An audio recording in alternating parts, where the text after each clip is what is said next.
daholo faly indray ny tena koa tafaraka amintsika amin'ny ity anio ity ao anatin'izao fampianarana fohifohy zao a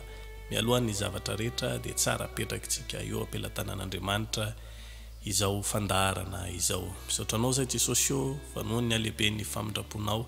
dia tafaraka eto indray izay afaka ny andresy hianatra ny teninao noho izany mangataka aminao zay fanahy-masino aoka ianao hialoha lalana anay, aoka ianao mihitsy no hiaraka aminay ary aoka ny tananao mihitsy no hitantana anay ka ampianatra anay sy hilaza aminay zay tena sitraponao marina izany no hitahitanay sy fandrinay. Misaotra indrindra Tompo. Amen. Eny ary izay no hoe la andesika irosa vetrany ao anatin'ny fampianarana fohifohy amin'ity anio ity hianatra manokana mahakasika ny amin'ny hoe fibebahana isika. Izany fibebahana izany dia tena miverimberina matetika ao anatin'ny Baiboly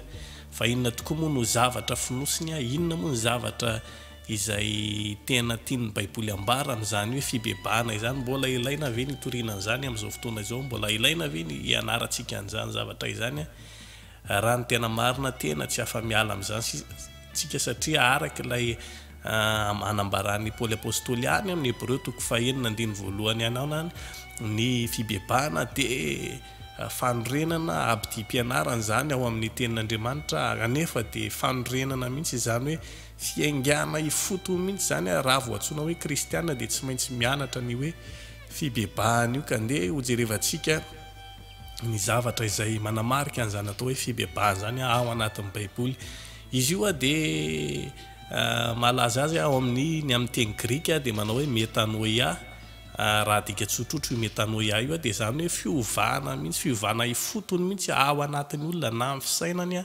na amin'ny fieritreretany, zavatra rehetrarehetra mihitsy. Tena changement de mentalité, changement de comportement, zany hoe tena changement radical mihitsy, fiovana tanteraka mihitsy amin'izay zavatra mahazatra anao dia ny amin'izay zavatra efa fanaonao ka mibebaka ianao zany hoe raha lalina andeha gauche ianao mibebaka ianao avy hatrany ianao zany dia mandeha droite. Raha jerevantsika ireo mpanompon'Andriamanitra maro ao amin'ny Baiboly dia nitory an'izany avokoa. Jaona nitory an'izany, Jesosy nitory an'izany, ireo apôstôly rehetra nitory an'izany avokoa. Satria naninona? Satria tsika zao dia olona mpanota avokoa nateraka tamin'io ary ny fomba hialantsika amin'izay fahotana zay, ny fomba anakekezantsika n'Andriamanitra dia tsy misy afa-tsy ny fibebahana ihany. Jesosy dia niteny hoe ianareo avy tamin'ny devoly rainareo ka zay sitraky ny rainareo no tianareo atao. Zany hoe tsika zany dia ny devoly mihitsy ny raintsika hatrany ampiandohana any amin'ny Romanina 5:12 ny ota no nidiran'ny fahafatesana ka nahatratra ny olona rehetra. Zany hoe io ota io rehefa tafiditra teo amin'ny Adama sy Eva tonga maty ny olona na ara-nofo na ara-panahy dia nanomboka nisy ny fahafatesana teo amin'ny raha olombelona. Ny ahafahantsika hiala amin'izany fahotana izany sy ny ahafahantsika hiala amin'ny fahatezeran'Andriamanitra tsy misy afa-tsy ny ao amin'ny fibebahana ihany. Ao amin'ny Ezekela 4:7-20 dia misy tenin'Andriamanitra milaza manao hoe tsy sitrany ny ahafatesan'ny ratsy fanahy fa ny mba hialany amin'ny lalany na hoe ny hialany amin'ny alehany mba ho velona izy. Zany hoe tsy sitrak'Andriamanitra mihitsy tsika dia hizotra amin'ny lalam-pahafatesana io. Rehefa tsy mibebaka tsika dia tsarovy tsara fa mizotra ihany makany amin'ny lalam-pahafatesana, mbola mizotra miazakazaka ho any amin'ny elotsika ka ny alantsika amin'izay lalan'izay dia tsy misy afa-tsy ny fibebahana. Petera 2:7 dia manao hoe tsy tia ny isy ho very fa mba ho tonga amin'ny fibebahana. Rehefa tsy mibebaka tsika zany dia mazava ho azy fa very. Ka noho izany ndeha hojerevantsika ao anatina andalana vitsivitsy fotsiny ihany fa tahakany ahoana, inona zany antsoina hoe tena mibebaka marina izany. Ka reto misy teboka vitsivitsy eo amin'ny teboka 4 hojerevantsika tsirairay izany ambarambaran'ny Baiboly azy hoe fibebahana izany dia tahakitahaka izao zany no fisehony. Teboka voalohany fiakenkeloka sy fanenenana, teboka faharoa ny fifonana, teboka fahatelo miala dia tsy miverina intsony, teboka fahaefatra ny fanonerana. Hojerevantsika avy hatrany ao amin'ilay teboka voalohany eo fiakenkeloka sy fanenenana. Any amin'ny Lioka 5:17 any misy tantaran'ilay zanak'Adala rehefa manana fotoana ianao dia jereo reny tenin'Andriamanitra reny vaikeo hatramin'ny voalohany azonao mandray azy tsara. Fandraitsika eto Lioka 15:17 rehefa natsiaro ilay zanany fa ny raiko zao manana mpanompo betsaka any a manakarama olona ireny sady mandray karama no misakafo tsara za ty matinoana ty amin'ny fiandrasana kisoa ty nanenina izy ary rehefa nanenina izy a dia nitarika azy andray fanapahakevitra hafa izay fa niraisintsika eto aloha le hoe fanenenana ao amin'ny lioka koa toko fa 7 fa 7 dia misy an'ilay tantaran'ilay vehivavy mpanota ozy izy mivoalazan'ny baiboly a rehefa nandeha Jesosy mivahiny any sakafo a nasainy ty fariseo anankiray dia tonga ty vehivavy anankiray a dia avy dia nitomany a dia nakotsa ny tongotry Jesosy tamin'ny ranomasony a dia avy eo namafa an'izany ranomasony zany tamin'ny volondohany a raha avy eo mbola nosorany tamin'ny menaka manitra izany rehetra zany a dia filazana fanambarana avokoa fa nanenina le vehivavy tamin'izay zavatra vitany a nanenina tamin'izay zavatra efa nataony rehetra izy a ary dia zany noentiny nanehoany teo anatrehan'i Jesosy hoe tena mpanota manenina Jesosy ny amin'izay zavatra rehetra vitako mbola misy ten'Andriamanitra any amin'ny Korinthiana 2:7 tsy ovakitsika ntsony fa jereo rehefa malalaka ianao milaza avokoa izany hoe fanenenana ao anatin'ny mialohan'ny fibebahana izany rehefa vita izay fanenenana izay dia miditra ao anatin'ny hoe fiaikenkeloka ny fiaikena any amin'ny Jaona voalohany toko voalohany 1:7 dia misy teny hoe raha miaiky ny fahotantsika isika izy izay matoky somarina dia mamela ny fahotantsika sy manadio antsika ho afaka amin'ny tsy fahamarinana rehetra izany hoe mila miaiky an'io fahotantsika io a isika any amin'ny Joba koa toko 2:2 rehefa manam-potoana tevakio tsara Joba dia niaiky sy nibebaka teo anatrehan'Andriamanitra lioka toko 5:10 izay vakitsika teo ihany a dia le zanakadala niaiko koa le zanakadala raha nilaza hoe raiko efa nanota teo anatrehan'ny lanitra sy teo anatrehanao a ka tsy mendrika ny atao hoe zanaka otsony zany ny antsoina hoe fiaikena zany any amin'ny Salamo koa 2:30 ano any a Davida koa dia niaiko mifadysony tamin'i Jehova hitantsika amin'izany zany a fa ilaintsika miaika rehefa miditra ao anatin'izany hoe fibebahana zany dia tsy maintsy miaiky loatsika teboka faharoa resaka fifonana inona moa lay antsoina hoe mifona tahaka ny ankizy io rehefa mangalam-pihinana ohatra dia tonga eo anatintsika dia inona ny ataonao zao mifona fony ianao inona zany rehefa mifona diso ny dika zany rehefa diso dia tena mila mifona mihitsy tany any ho any amin'ny Samuela faharoa toko fa 4:10 mifony Davida fa naninona nanao fahadalana izy tamin'ny nampanisany any Israely ary dia tesitr'Andriamanitra tamin'izany rehefa zany ara dia mifony Davida ao amin'ny Jona koa Jona toko 7:5 ano any nifona sy nibebaka koa ny mponina tany Ninive rehefa tonga Jona nilaza rehefa tonga Jona ny teny nanambara ny afatra hoe horavana ny tanàna rehefa tsy mifona na tsy mibebaka miala amin'izao faharatsianareo zao mifona ny mponiny tany Ninive hitantsika raha vavakitsika ny tantara ny fahadianana natramina biby fiompy ny mpanjaka nanala ny akanjo mahampanjaka azy nitafy akanjo fisaonana hitantsika izany rehetra zany zany no antsoina hoe fifonana mpanjaka voalohany toko 7:70 Solomona dia mivavaka rehefa vita ny tempolo hoe raha matsiaro any amin'ny tanyreo mamapo azy izy ireo izy ka mibebaka sy mifona aminao zany hoe mifona foana ny zavatra ensika eo ilaina mihitsy io fifonana io teboka fahatelo miala ary tsy miverina intsony inona le hoe miala zany ohatra hoe mitondra tôbila zao ianao misy olona mipita tany ka miala zany ianao tsy mahitsy amin'le lalanao intsony ianao zany fa miala mihitsy mba tsy avodonan'le olona iny na tsy fantatro misy takiny ahoana ny fomba andraisanao anazy miala zany ohatrany hoe misy manaramo maloto be ohatra eo alohanao dia hiala amin'iny anao tsy andeha mahitsy amin'iny anao miala midify mihitsy ianao dia tahak'izay ihany io any amin'ny tantara faharoa toko 7:4 mbola vavaka Solomona ihany eto ary dia mamaly Andriamanitra hoe raha ny oloko izay natsoina amin'ny anarako izy no avy anetry tena dia dingantsika kely izy ary faraparany hoe hiala amin'ny ratsy fanaony iala amin'ny ratsy fanaony dia toy izy mivaky teny rehefa manana fotoana ianao tsika moa eto somary enjikenjika kely any izany hoe mila miala mihitsy amin'io ratsy fanaontsika io rehefa mibebaka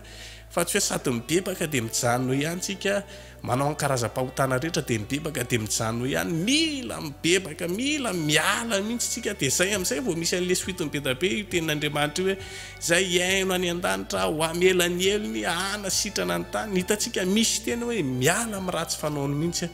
any amin'ny Jaona 5:14 rehefa nanasitrana an'le lehilahy malemy Jesosy teny amin'ny variany Betesda dia ozy izy mandehana ary aza manota intsony zany le hoe fialana ary tsy miverina intsony rehefa nanota tsy miverina intsony rehefa mibebaka fa tsy hoe androany mangalam-pihinana dia mibebaka kely dia rapitso miverina indray tsy tena fibebahana kaiza ihany amin'ny Jaona 9:12 any rehefa nitondra nyity vehivavy tsatra nijangajanga amin'ny fariseo dia nentina teo amin'ny Jesosy dia Jesosy ny teny misy zavatra resany be da be fa le zavatra re amin'ny tapany ambany fotsiny no tiatsika tsindriana hoe mandehana ary aza manota intsony misy manameloka anao va ny olo izy tsisy izy raha vehivavy mandehana ary dia aza manota intsony hitantsika fa rehefa miala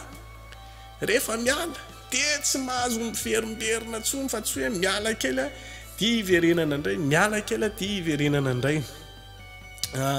eo amin'ny teboka fahaefatritsika ny fanonerana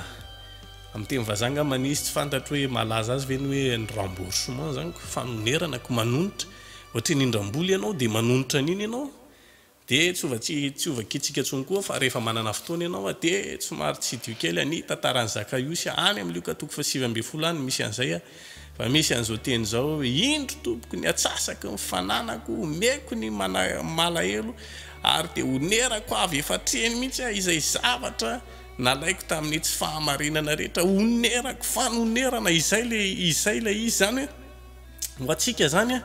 amina tsika zany rehefa novonjeny Jesosy tsika kristianina zany hoe rehefa mibebaka marina zany tsika ka nisy zavatra nalaitsika ohatra nangalaritsika mila manonitra an'iny tsika mila mamerina an'iny tsika fa tsy vita fotsiny andro fahasoavana dia vitavita ny Zakaiosy ne ka efa andro fahasoavana le Jesosy nefa tamin'ny fotoanan'i Jesosy nisy an'izany Zakaiosy zany kanefa ny teny an'izay onerako avy efa treny mihitsy izay nalaiko tamin'ny tsy fahamarinana dinina rehefa vitany Zakaiosy ne zany promesy rehetrarehetra zany izay amin'izay Jesosy vao niteny anazy anio dia ho tonga amin'ity tokantrano ity ny famonjena zany hoe rehefa tsy vitany Zakaiosy nanao an'izay sy nanonitra an'izay fanambakana rehetra nataony sy izay zavatr-olona rehetra nalaina tsy tonga tao amin'ny Zakaiosy mihitsy ny famonjena ko anoho izany mianatra tsika tamin'ity anio ity ny amin'izany resaka hoe fibebahana zany ao amin'ny Ezekela koa 3:30 mbola azontsika vakiana tsara koa rehefa manam-potoana ianao dia vakio fa misy hoe mamerina ny natao tsatoka sady mampody izay nangalarina ary mandeha araka ny didy mahavelona zany hoe mamerina natao tsatoka sady mampody izay nangalarina zany ilay fanonerana daholo tsy misy hoe mibebaka fa androm-pahasoavana dia vitavita fotsiny amin'izao i fibebahana io dia tonga dia mibebaka Jesosy dia vita samy afaka mila manonitra raha nampalahelo olona zany zavatra nataonao lasy ianao zany mitady an'iny olona iny nanao zavatra mampalahelo amin'olona lasy ianao zany mila fihavanana amin'iny olona manao an'izay inona fanonerana zany ianao manao an'izay bebahanao alohanao voalohany indrindra raha feo fanonerana zany inona zany ny zavatra tokony ataonao mba hahatonga le olona mba tena hoe isola zay tsara zany ny fony sy ny ohatra zany raha misy tsy fantatro hoe tsy akoatrany hoe zavatra nangalarina moa zany ino moa zany automatika hoe tokony honerana fa misy zavatra somary sarotrarotra mety hoe nandratrandratra vehivavy nandratra lehilahy io mantsy toetra ny ankizy amin'izao aza atao fotsiny hoe zavatra tsisy dika an'izany manaonao sipa kely ery dia samy vita fotsiny samy miala ary zanako rehefa samy vita eny zay atao rehefa naratra le fony olona lasy ianao manonitra an'iny mitady an'iny ianao tsy maintsy mifona amin'iny ianao manao zay hihavananao tsara manonitra n'izany zavatra zany ianao fa tsy vitavita fotsiny zany le hoe fanonerana ao anatin'ny fibebahana rehefa tonga mpivavaka koa ianao azo antsoina koa ny fanonerana raha fotoana laninao tamin'ny fotoanandrony raha mpanota be ianao nandany fotoana tamina zavatra ratsy amin'ny mandeha mibalina foana ohatra mandeha manao ity izy misotro toaka foana ny andanianao fiainanao manao zavatra tsy araka ny sitrapon'Andriamanitra ianao rehefa amin'ny fotoana zay tokony ivavahana rehetra tsy tahaka zany rehefa mibebaka marina zany ianao ka tena tonga kristiana marina mila manonitra an'izany ianao zany hoe raha mandeha mibalina lava zany ianao le fotoana lanao tany amin'iny tokony anoneranao ivavahanao zany zay le hoe manonitra zany le fotoana lanilaninao isan'andro ty anaovanao an'ity asa ratsy rehetra ty mila oneranao anomponao an'Andriamanitra ka somary lalina zany fa dinidinio tsara dia vakio ny baiboly dia ny baiboly no hitarika atsika amin'ny fampianarana izay tena marina zay ara no ela efa somary naritraritra kely any ara zay andehantsika hivavaka ametraka an'izany fampianarana fohifohy zany hoe eo ampelantanan'Andriamanitra. Misaotra anao zay ry rahainay be fitiavanao mbola afaka indray ny fampitafa tamin'izany resaka atao hoe fibebahana izany misaotra anao zay satria ny famindraponao no mbola nahafahanay nianatra an'izany indray tamin'ity anio ity raha misy ny tsy fenao anatin'izany afatra zany dia mifananao masina no aoka hiteny aoka noro aoka mpianatra anampy ameno an'izay banga rehetra misaotra Jesosy eo tamin'izay zavatra rehetra nataonao sy izay zavatra mbola ho ataonao amin'ny anaranao nanaovana sy angatahana izany vavaka izany amen. Eny ary tena ankasitrany fino ianareo mpiaino izay nanaraka hatramin'ny farany an'izay fampianarana izay zarazarao ny fampianarana raha hitanao fa mahasoa ary dia ny fiadanan'ny tompo ho amintsika tsirairay avy asaina sady ianao ny amin'izay hotony fampianarana tsy mbola fantatra roviana fa ivoaka tsy ho ela dia izy fampianarana maro izay ho arahantsika eto amin'ity pejy ny Facebook ty ny fahasoavan'ny tompony eo amintsika tsirairay avy veloma tompoko.